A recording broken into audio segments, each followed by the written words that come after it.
Најавите за излегување на интегративците од власта се очајни и комични обиди на ДУИ и СДСМ да издействуваат промена на ставот на ВМРО-ДПМН околу гласањето за уставните измени. Бидејќи оваа политичка криза е нерешлива, Македонија е зрела за предвремени парламентарни избори, смета универзитетскиот професор Жидас Даскаловски. Во отсуство на опипливи резултати во сите сфери на општественото живење, власта промовира наводен прогрес во евроинтеграциите, но главна пречка им е вметнување на бугарите во уставот, нешто што опозицијата одбива да го направи.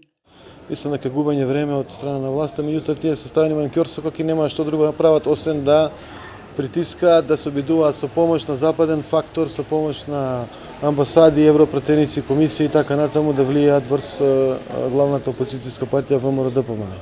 Препукувањето околу уставните измени веќе ја втурнаа Македонија во политичка криза, цени поранешниот амбасадор Ѓорги Филипов, кој смета дека е крајно време најрелевантните политички чинители да најдат заеднички јазик во име на напредокот на целата држава, без разлика на сите пречки, подметнувања и неправди што ни ги нанесуваат нашите соседи.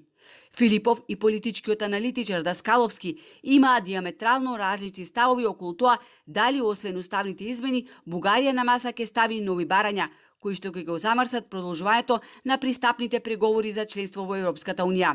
Сметам дека нема да има други барања, затоа што се овие барања, ние без разлика како ги нарекува опозицијата од своји лукративни причини, дека биле бугарски диктат, тоа не е точно. Тие се сега диктат на Европска унија. И нам Европска унија не диктира зашто ние не почнуваме преговори со Бугарија, почнуваме со Европска унија. А таму веќе нема гласања, нема вета од друг карактер. Ветото е дадено пред почнувањето на преговорите. Кога ќе почнат преговорите веќе нема вето. Вето можеме само ние сами да си дадеме. Таквите ветувања се ветувања за мали деца. Знаеме дека имаат можности, знаеме дека ќе ги искористат ако тоа мислат дека треба да го направат. Проблемот настана кога власта ги туркаше сите овие договори без да се консултира со опозицијата и со јавноста. Инаку уставните измени кои што ги усвои владата и ги испрати во собранието на пленарна седница ќе бидат на 18 август, но неизвестно е кога ќе се гласа за нив. Прашање е дали за внесување на бугарите во уставот ќе има двотретинско мнозинство.